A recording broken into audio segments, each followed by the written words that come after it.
नमस्कार। आज के आमादेर भारतवर्षेर पौराणिक जे महाकुम्भ बा तार इतिहास, এই মহাকুম্ভের পৌরাণিক ইতিহাস সবাই টুকটাক জানে, কিন্তু এই মহাকুম্ভের যে আমরা হিন্দু সনাতন ধর্মাবলী সবাই এই মহাকুম্ভে স্নানের যে একটা মাহাত্ম্য আছে, সেই মাহাত্ম্যটা অনেকেই জানে না। এই তিথিতে স্নান করলে কি হয়, এই যে হাজার হাজার মানুষ সারা ভারতবর্ষ না সারা দেশের থেকে এই মহাকুম্ভেতে সবাই কেন আসছে? সবাই আসছে এই মহাকুম্ভে স্নানের। যেই মহাকুম্ভে স্নানের তিথি পড়েছে চারটে তিথি, যেটা হচ্ছে 13ই জানুয়ারি, 29শে জানুয়ারি, ফেব্রুয়ারি মাসে দুটো, একটা হচ্ছে মহাশিবরাত্রিতে আছে আর একটা আছে ফেব্রুয়ারি মাসের 12 তারিখ। তাই এই দিনগুলোতে স্নান করলে মানুষের পাপ মোচন হয়। কারণটা হচ্ছে কুম্ভ মেলার ইতিহাস মিশে আছে পৌরাণিক এক কাহিনীতে। বলা হয় দেবতা এবং অসুররা যখন সমুদ্র মন্থন করেছিল অমৃত লাভের জন্য, সেই অমৃত কলস বা কুম্ভটাকে নিয়ে শুরু হয় এক বিশাল দেব এবং দানবের যুদ্ধ। সেই অমৃত কলসের বা কুম্ভের থেকে 12 ফোঁটা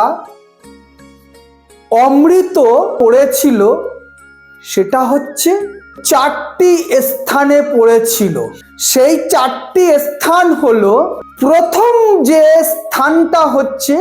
স্থানটা হচ্ছে প্রয়াগরাজ, দ্বিতীয়টা হচ্ছে হরিদ্বার, তৃতীয়টা হচ্ছে উজ্জয়িনী এবং লাস্টটা হচ্ছে নাসিকে। এই স্থানগুলোতে মানে এই যে 4টে স্থান আছে, এই 4টে স্থানেই হচ্ছে কুম্ভ মেলা আয়োজিত হয়।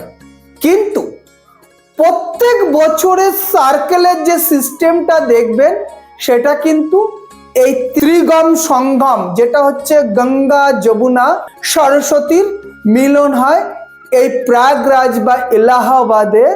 এখানটাই কিন্তু এই মেলাটা অনুষ্ঠিত হয় এবং মহাকুম্ভের এখানটায় সূচনাটা দেখা দেয়।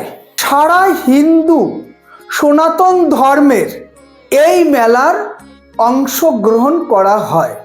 হিন্দু সনাতনী ধর্মাবলম্বীদের সারা পৃথিবীতে যে যেখানে এই হিন্দু সনাতনীরা আছেন, তাদের সঙ্গে এই কুম্ভ মেলার একটা অটুট হৃদয়ের বন্ধন দীর্ঘ দিনের থেকেই হয়ে আসছে।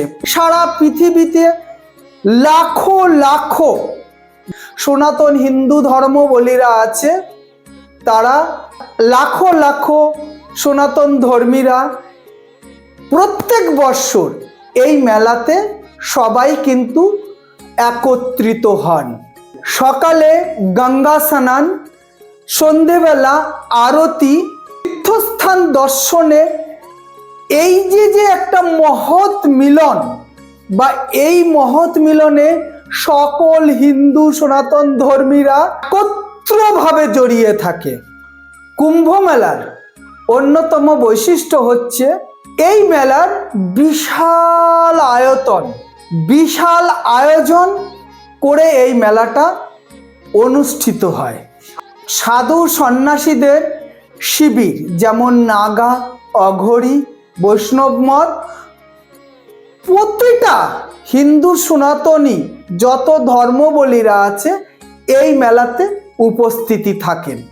এই মেলাতে যোগ শিক্ষা এবং এই ধর্মীয় মেলার একটা মহৎ যে মিলবন্ধন বা সনাতনীদের যে একটা দিক দেখায়, সেই দিক কিন্তু এই মেলার থেকেই সৃষ্টি। এই মেলার প্রতিটি কোণ যেন একটা একটা আধ্যাত্মিকের সৃষ্টির মার্গ দেখায়। কুম্ভ মেলা শুধু আচার বা অনুষ্ঠানের মেলা নয়, এটি আত্মা বা মনের শুদ্ধিকরণের একটা উপলক্ষ। এই লাখো লাখো মানুষ এখানে আসে শরীরের পাপ মোচনের জন্য এবং জীবনের গভীর অর্থ খুঁজতে। বাঙালির জীবনে এই মেলা এক আধ্যাত্মিকের উদযাপন। কুম্ভ মেলা শুধুমাত্র একটি মেলা নয়, কুম্ভ মেলা, এই মেলাতে স্বয়ং ব্রহ্মা, বিষ্ণু, মহেশ্বর এবং নারায়ণ লক্ষ্মী রূপে এই মেলাতে কিন্তু বিরাজ থাকে।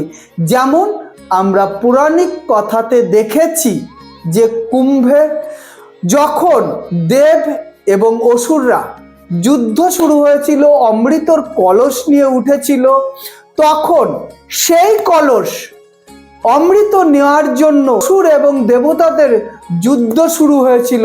তখন স্বয়ং বিষ্ণু লক্ষ্মী রূপে এই কলস কিন্তু তার কাখে নিয়েছিল, যে সমানভাবে এই অমৃত সবাইকে ভাগ করে দেওয়া হবে। কিন্তু রাহু আর কেতু এরা দুজন ছলনার বলে, সেই জন্য কিন্তু বিষ্ণু এদের অমৃত থেকে বঞ্চিত করেছিল। কারণ যখনই রাহু অমৃত পান করেছে, যখন দেবতাদের প্রথম অমৃত দেওয়ার শুরু হয়েছিল, কিন্তু রাহু কি করেছিল, ছলনা করে দেব রূপ নিয়ে দেবতাদের লাইনে এসে যখনই দাঁড়িয়েছে, তখনই কিন্তু রাহু অমৃত পান করেছিল। কারণটা কি, রাক্ষসরা কখনোই সঠিক সিদ্ধান্ত নেয় না। সেই জন্য এই জিনিস যখনই বিষ্ণু দেখেছে যে রাহু দেবতার রূপ ধরে অমৃত পান করেছে, তখনই বিষ্ণু চক্র দিয়ে রাহুর মুন্ডচ্ছেদ করা হয়েছিল। সেই জন্য রাহুর মাথাটা রাহু আর শরীরটা হয়েছে কেতু। সেই জন্য রাক্ষসরা কিন্তু আর অমৃত পান করতে পারল না।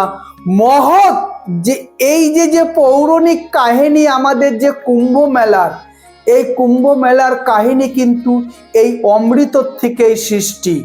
জয় মা তারা। ভিডিওটা অনেকটা বড় হয়ে গেছে। যদি আপনারা ভিডিওটা ভালো লাগে, নিশ্চয়ই লাইক, সাবস্ক্রাইবার এবং বেল আইকনটা ক্লিক করবেন। আর জানার কোনো শেষ নেই, আমি অতটা বেশি জানি না।